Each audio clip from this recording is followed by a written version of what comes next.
Halo guys, bertemu dengan aku lagi Robert Adrian dan pada kali ini kita akan membahas sebuah smartphone yang sebenarnya cukup baru di 2020 ini, cuman rilisnya di Indonesia sudah agak lama dan handphone ini paling fenomenal yang banyak dikenal banyak orang dan rata-rata Mi fans pasti tahu karena yang suka Redmi Note series pasti udah memilih ini, yaitu apa? Redmi Note 9 Pro. Oke, tidak usah banyak cincong, kita review aja.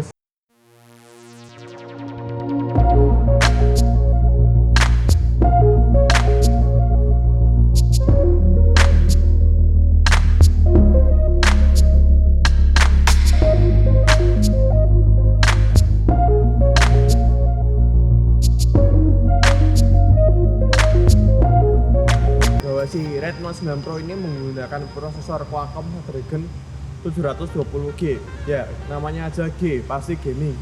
Cuman apakah bisa dibuktikan bahwa ini sebuah smartphone gaming? Menurutku ya 50-50 lah ya, karena tergantung penggunaan juga ya. Kalau mungkin gamenya game enteng-enteng ya bisa dikatakan udah cukup banget, tapi kalau gamenya cukup berat ya mungkin bukan dikatakan smartphone gaming. Berikutnya untuk pengisian daya dari Redmi Note 9 Pro ini adalah 33 watt dan itu terbilang cukup bagus sih Kak, karena dari seri Redmi Note yang sekarang sudah memiliki daya pengecasan yang cukup tinggi, jadi hanya membutuhkan waktu sekitar 1 jaman lah, mungkin 1 jam 3 menit, 1 jam 5 menit, dan itu sudah termasuk cukup bagus karena pengisian ini terbilang cukup cepat ya, tidak ketimbang yang Redmi Note sebelumnya, generasi sebelumnya kan masih lama nih, yang sekarang sudah cukup cepat. Kemudian baterai dari Redmi Note 9 Pro ini sebesar 5020 mAh dan Redmi Note 9 Pro ini sudah menggunakan USB tipe C ya, yang pastinya tipe C itu udah kekinian lah, udah paling baru kelihatannya ya, ini generasi 4.0. Layar dari Redmi Note 9 Pro ini berbentang 6,67 inci dengan aspek rasio 20:9. Kemudian untuk resolusi dari Redmi Note 9 Pro ini sebesar 1080 x 2400 pixel. Oke, berikutnya adalah penempatan kamera dari Redmi Note 9 Pro ini sebenarnya cukup bagus ya, karena terletaknya cukup simetris ya, di bagian tengah seperti ini, tidak di bagian pojok kiri. Ya, sebelumnya kan aku menggunakan Redmi Note 9 biasa, dan Redmi Note 9 biasa itu menurutku kurang oke ya menurut aku pribadi, karena penempatannya kelihatan kayak kurang simetris dan nggak enak aja, kayak mau selfie harus liriknya ke kiri atau itu di bagian pojok kiri kan apa ya, kurang kerasa mantap aja lah. Kalau tengah gini kan lebih oke lah kita melihat. Kemudian berikutnya untuk bezel pada Redmi Note 9 Pro ini terbilang cukup tipis ya, jadi segi kanan kiri, atas dan bawah. Ya mungkin perlu diketahui bahwa tidak mungkin handphone itu sempurna ya. Kita aja manusia nggak sempurna, apalagi handphone. Ketidaksempurnaan itu hanya ada di bagian dagunya saja, yang mungkin bisa dikatakan antara bezel atas dan bawah ini kurang proporsional, karena yang bagian atas itu cukup tipis dan bagian bawah ya lumayan cukup tebal, cuman bisa dikatakan ini udah termasuknya tipis ya, karena ya apalagi handphone zaman sekarang itu mengusung layar full screen ya rata-rata. Redmi Note 9 Pro ini dapat mengikuti zaman ini dengan baik. Yang namanya smartphone tidak luput yang dari namanya OS ya pasti ya, karena tiap smartphone pasti memiliki OS. OS dari si Xiaomi Redmi Note 9 Pro ini menggunakan MIUI 11 berbasis Android Q alias Android 10. Kemudian untuk saat ini ya, untuk Redmi Note 9 Pro ini menggunakan MIUI 11.0.3.0. Jadi belum ada update ke MIUI 12. Dan aku dengar ada kabar bahwa MIUI 12 Redmi Note 9 Pro ini akan dirilis ya, akan diberikan pada bulan Oktober pertengahan mungkin ya, dan bisa jadi di awal Oktober. Cuman kemarin country director manajernya mengatakan bahwa ini akan diberi MIUI 12 pada bulan Oktober ini. Oke, biasanya kalau ngomongin chipset nggak seru juga kalau nggak ngomongin gaming. Nah, sebelumnya Redmi Note 9 Pro ini menggunakan prosesor Qualcomm Snapdragon 720G. Ya tadi yang namanya G itu adalah gaming. Cuman pada pengetesan game ini aku menggunakan game yang bisa dibilang cukup berat ya, karena nggak semua handphone bisa menggunakan ya. Sebelumnya aku beritahu dulu bahwa aku bermain PUBG dan Mobile Legends, kemudian ada Among Us ya yang paling populer di 2020 ini. Dan untuk Qualcomm Snapdragon 720G ini menggunakan rangkaian sebesar 8 nanometer. GPU-nya menggunakan Adreno 618. Oke, kita bahas satu-satu ya. Untuk permainan PUBG, grafiknya hanya di smooth ultra, jadi nggak bisa sampai ekstrim. Kemudian berikutnya untuk Mobile Legends kayaknya bisa full mentok kanan ya, di grafik paling tinggi. HVR mode-nya aku onin.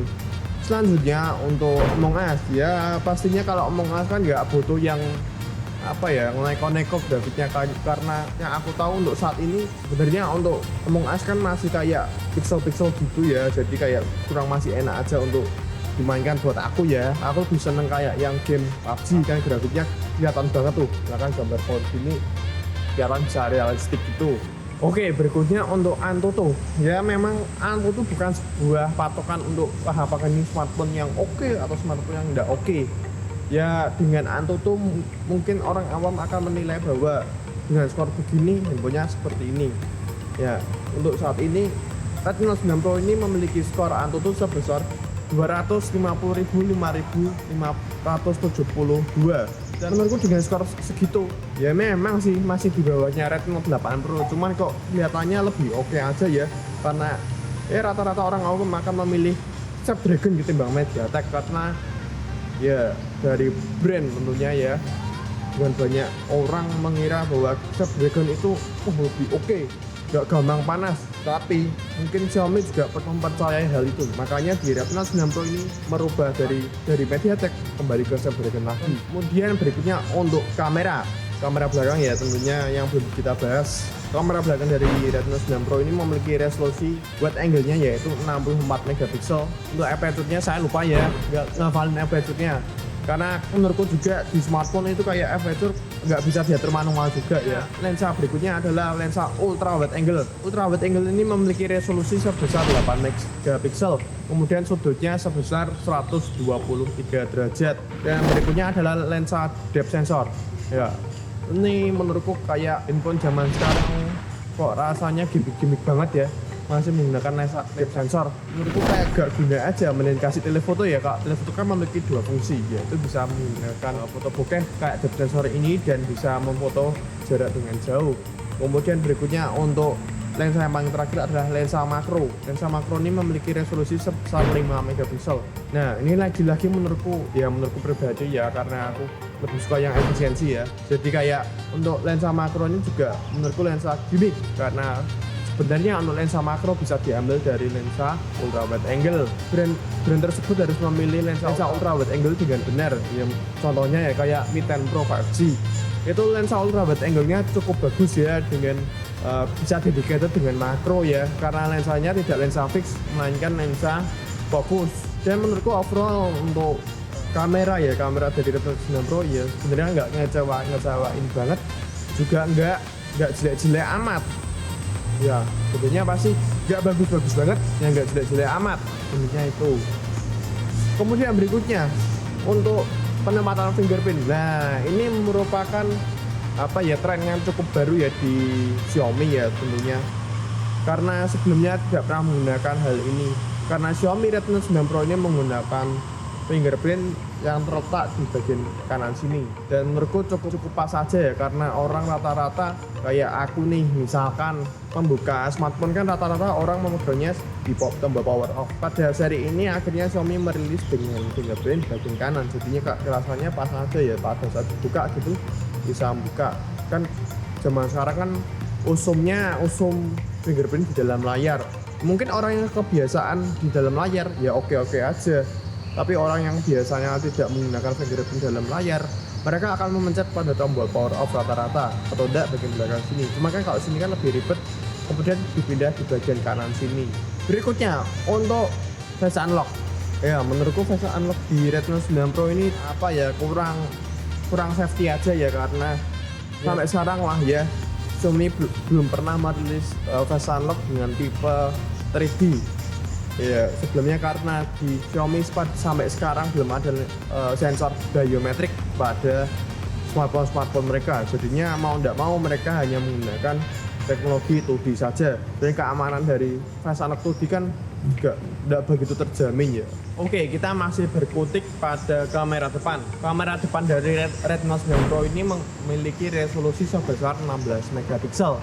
Lagi-lagi untuk perekaman video kamera depannya lagi-lagi ya tidak ada peningkatan sama sekali dari harga murah, harga yang tidak mahal-mahal banget, dan flagship pun sampai sekarang kelihatannya loh ya masih untuk Xiaomi perekaman kamera depannya masih memiliki resolusi hanya 1080 pixel dengan 30 frame per second, jadi kayak tidak ada peningkatan sama sekali. Untuk kamera belakangnya memiliki ya tadi resolusi 64 megapiksel, tetapi untuk perekamannya mentok hanya di 4K 30 frame per second. Apakah bagus? Ya bisa dikatakan bagus sih, cuma frame rate-nya yang masih menurutku kurang aja. Kalau kalian membutuhkan 60 fps palingan ya untuk Redmi 9 Pro ini hanya dipindah di 1080 pixel. Dan untuk kestabilan video apakah bagus? Ya menurutku cukup oke lah ya, sudah memiliki ACE, cuman ya handphone harga 3 jutaan masuk mau minta ACE kan nggak mungkin, itu kan hanya untuk flagship saja ya. Dan untuk Redmi 9 Pro ini hanya menggunakan ACE.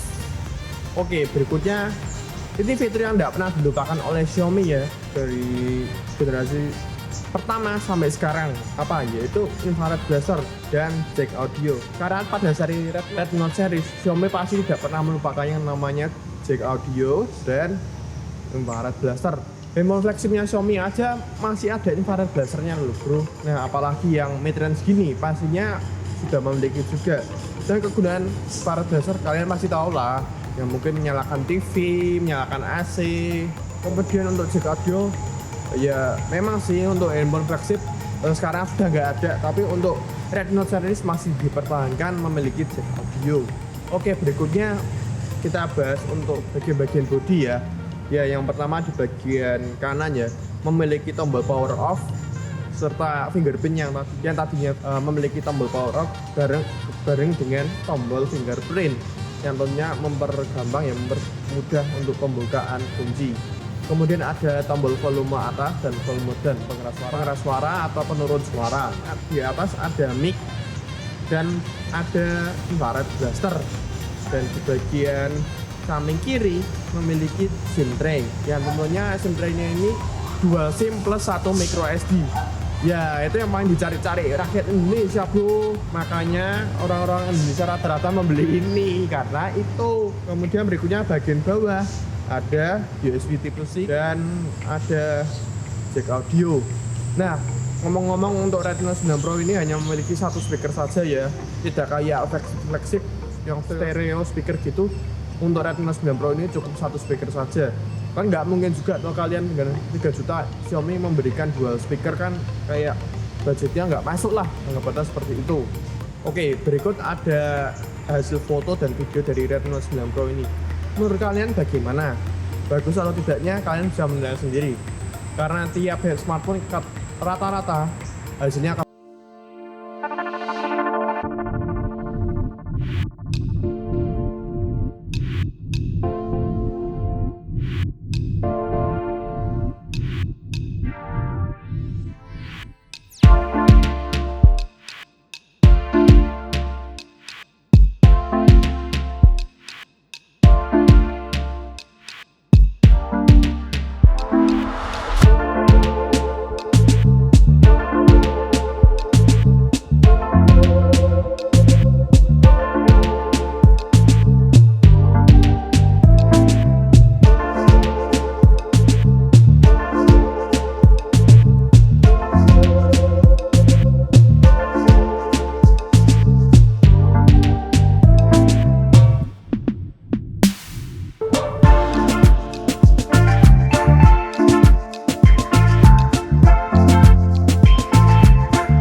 memang secara harga untuk Redmi Note 9 Pro ini cukup menang jauh dari si pesaingnya, yaitu Realme ya tentunya, yaitu dengan harga 3,3 juta dan mungkin ada diskon 3,2 juta. Nah, memang dari segi harga cukup menang, cuman dari segi spesifikasi kelihatannya ya masih kalah dengan si Realme 6 Pro dan Realme 7 Pro. Karena apa? Untuk Realme 6 Pro dan Realme 7 Pro sudah memiliki yang paling kelihatan saja lah dari refresh rate. Refresh rate mereka sudah 90 Hz, dengan Xiaomi masih 60 Hz. Mungkin ini PR bagi Xiaomi untuk di handphone mid-range-nya bisa memiliki refresh rate yang setidaknya lah ya 90 Hz. Dan mungkin itu akan menambah esensi rakyat Indonesia, fans Indonesia untuk mungkin membeli, untuk yang tidak mengenal Xiaomi bisa jadi membeli juga.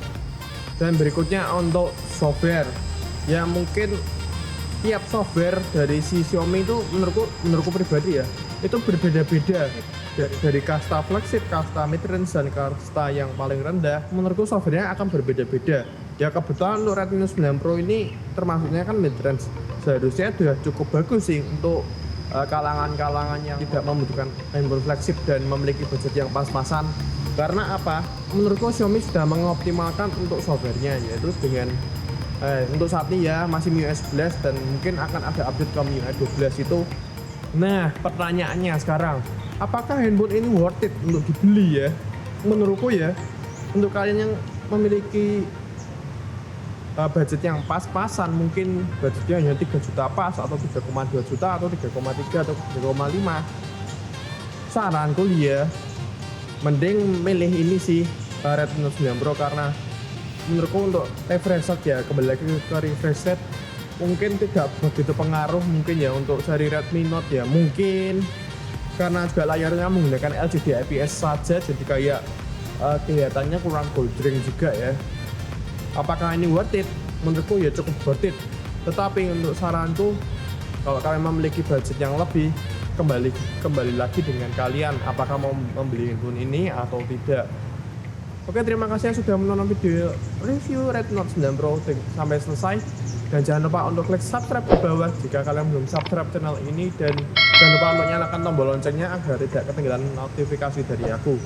Dan jika kalian suka dengan video ini, jangan lupa untuk like video ini. Dan jika kalian tidak suka dengan video ini, kalian bisa share video ini ke teman-teman kalian. Kemudian jika kalian belum paham tentang apa video ini, kalian bisa putar ulang video ini hingga kalian paham. Aku Robert Adrian pamit undur diri. Bye. Ya, ngomong-ngomong ini cukup bagus sih sebenarnya tampilannya. Oke.